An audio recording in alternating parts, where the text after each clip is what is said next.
Hastani katal hapang eba bawate BJP ni kasko khoroksha chitham umoni berinda koksitra shawai romprena na mini koktuma opati mupati kha bawatiya amsayo nukhungni borong phasing ni koksil chamong bawatiya BJP mondol ni kasko roton pal sharik jorawa noga habai yagromai koksitra shawate romprena na hne shoi khnarika o romprena na jangmani ko logi logi no bawu hano shamani yaglo amchani member ti prodhan ni rothangai shoi kerong manani bagai patimani kongno shoi khnariwo pia prodhan ti member oko khnamani yagulo jolimani phunogoi tesa borongno kubuni borongno takkhana dihinai shoi phirogir horo paithogo bamti afhariwo thangnai 16 salmari phashalo affair khlaijakha opati manatiye aboni yagulo nukhungo samung sitra tangnai thungkrong bodoli phasingtei damrok jangmani koknuma mankha damrok jangma bai shrapsan jora romai boma bufa shirinke achugui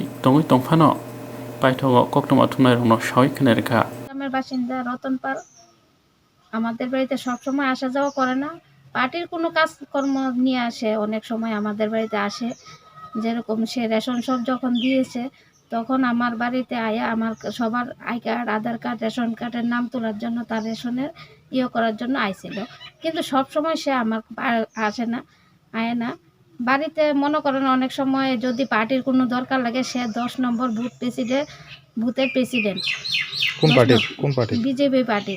হ্যাঁ, তো ওই দিন রাত্রেবেলা আমার বাড়িতে আইসে আয়েসেরা আমার বাড়িতে পান খাওয়ার উদ্দেশ্যে নিয়ে ঢুকা সে যাওয়ার পথে আমার মেয়ের সঙ্গে হাত ধরে টান দিছে দিয়ে সে তার বুকে হাত দিছে একবার না 2-3 বার করে হাত টান তার বুকে টাচ করছে তারপরেও সে আমার মেয়ের ছাড়তে চাইতেছে না সে জোরাজুরি করে ছাড়ছে ছেড়ে গিয়া তার বাবার কাছে গিয়া বয়ে রয়েছে আবার সে দাঁড়াই রয়েছে দেখা আমার মেয়ে আবার কইতেছে যে বাবা দেখো না গিয়ে যে তাই না দিয়ে দাঁড়াই রয়েছে তখন আর বাবা জিজ্ঞাসা করছে তুমি কে লেগে দাঁড়াই রয়েছো কইছে না আমার একটা অরিজিনাল নাম্বার থেকে ফুটাইছে এটার লেগে আমি দাঁড়াই রয়েছি ওখানে সে যে আমার ঘটনাটা করছে এই ঘটনাটা নিয়ে আমি আমার পাড়ার মানে সব লোকালের কাছে জানাইছি জানানোর পরে আমি কোনো সুবিচার পাইছি না যার ফলে আমি মানে আইনের দ্বারস্থ হয়েছি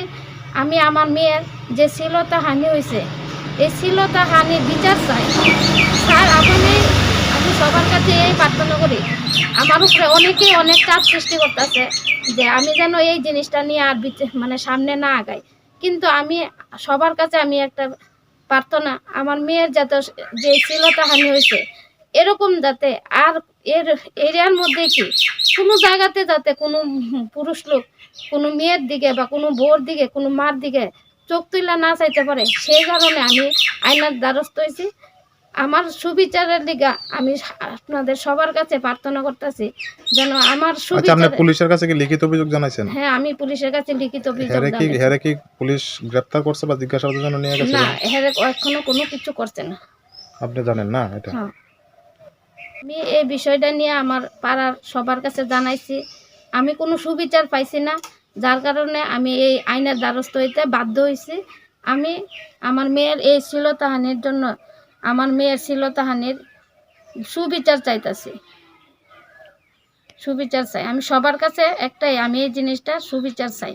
আচ্ছা, আপনি যে বলছেন অনেকে আপনাকে চাপ সৃষ্টি করছে বলতে তারা কারা? এরা পার্টিরই অনেক বড় পদে আছে তারা আমি নাম মেনশন করতে চাই না তারা পার্টির লোক।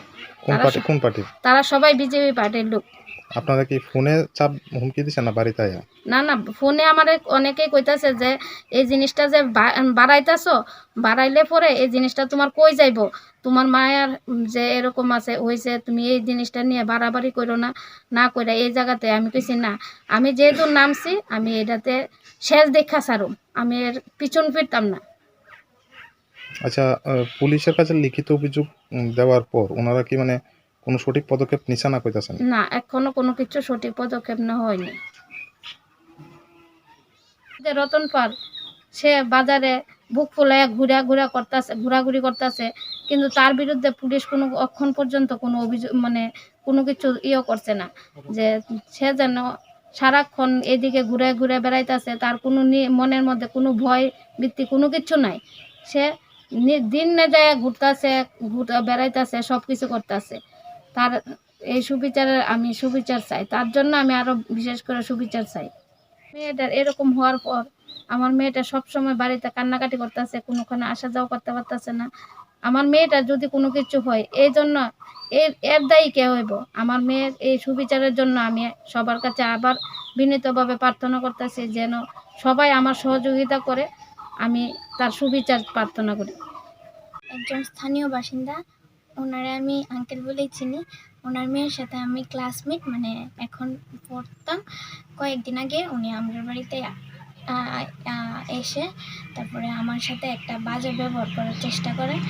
এটা করার মতো না। ওনার নাম কি? আমি রতন পাল। উনি কি তোমাদের বাড়িতে মানে প্রায়শই আসে না ওই দিনই আইছে? ওই দিন মানে হঠাৎ, মানে আগে আসতো মানে দুপুরবেলা দিনের বেলা, কিন্তু হঠাৎ করে ওই দিন রাত্রেবেলা আসেন।